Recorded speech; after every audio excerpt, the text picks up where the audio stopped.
Show me love.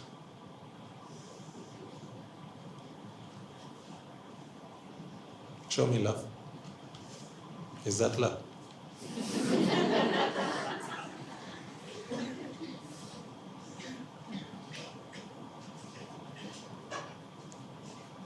You struggle to believe in gods and deities, but when someone walks up to you and says that they love you, you believe every syllable of it. What have you seen?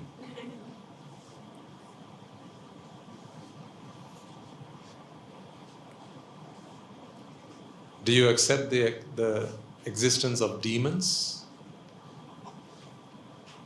gods, deities, demigods? It's questionable.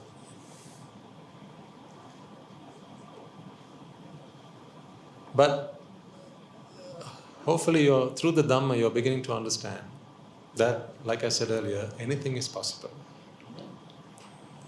Most people, they don't believe in life after death, but when their mother or father passes away, then every year they do some kind of merit and transfer merits.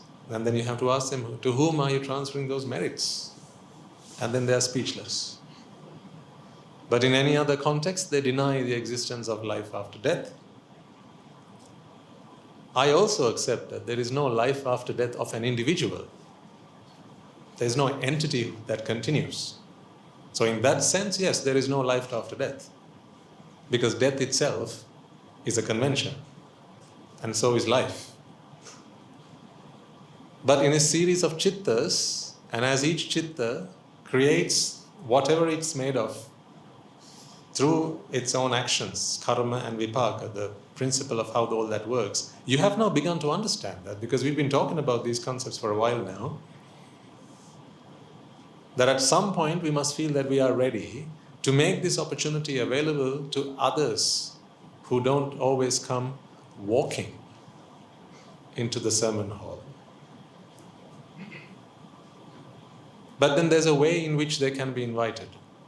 And there are those who only attend upon invitation.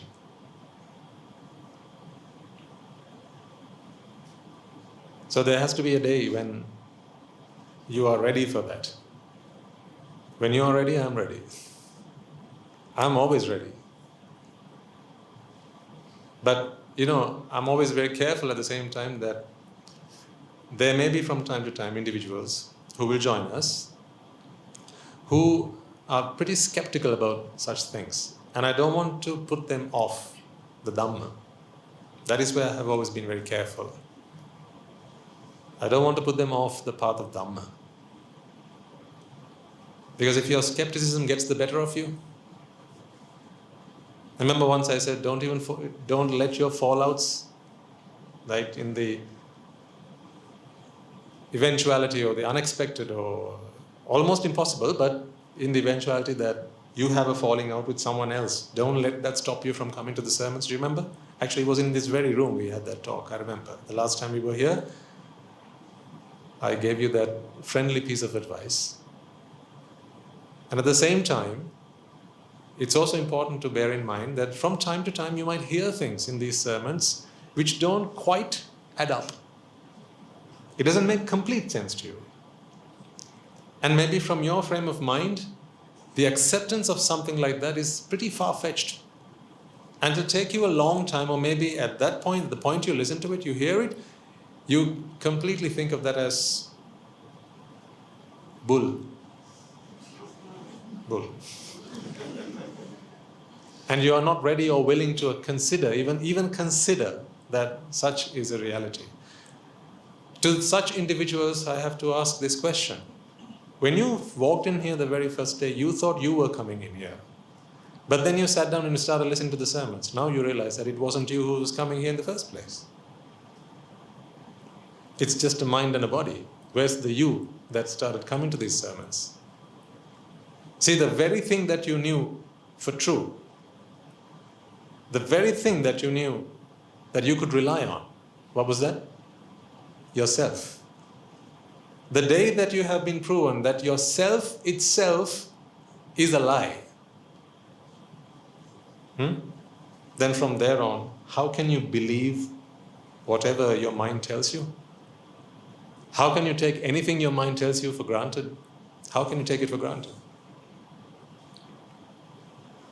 Right? So, based on that alone, ladies and gentlemen, we need to be a little bit more open-minded. This is not for everyone, because I know most of you are, and most of you are probably wondering why we don't do the Devaradhana.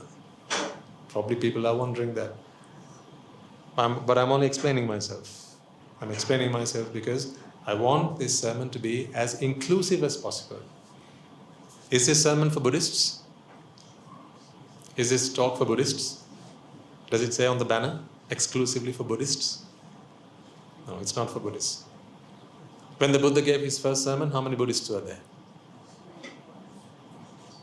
There were 5 human beings. How many of them were Buddhists?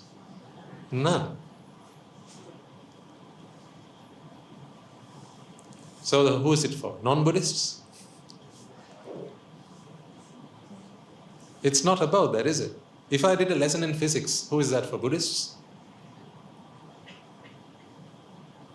That's the science of how the world works.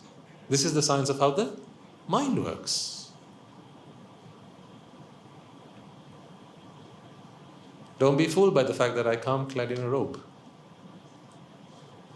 The truth is, scientists of the mind typically come in robes. Typically. Not always, but typically they come in robes.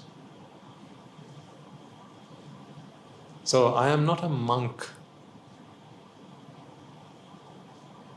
I adhere to the code of conduct of a monk, but I'm not a monk. If someone will come up to me and convince me, right? If someone were able to convince me that the path to attaining ultimate truth, ultimate realization, ultimate bliss, and the path to ultimate wisdom lay outside of a life in which I have to wear robes. If they were able to convince me that it lay in a life outside of the robe, I would disrobe now, not tomorrow, now. I'm not attached to the robe, but I want the truth. Because it is not the robe that sets you free. What is it? The truth sets you free.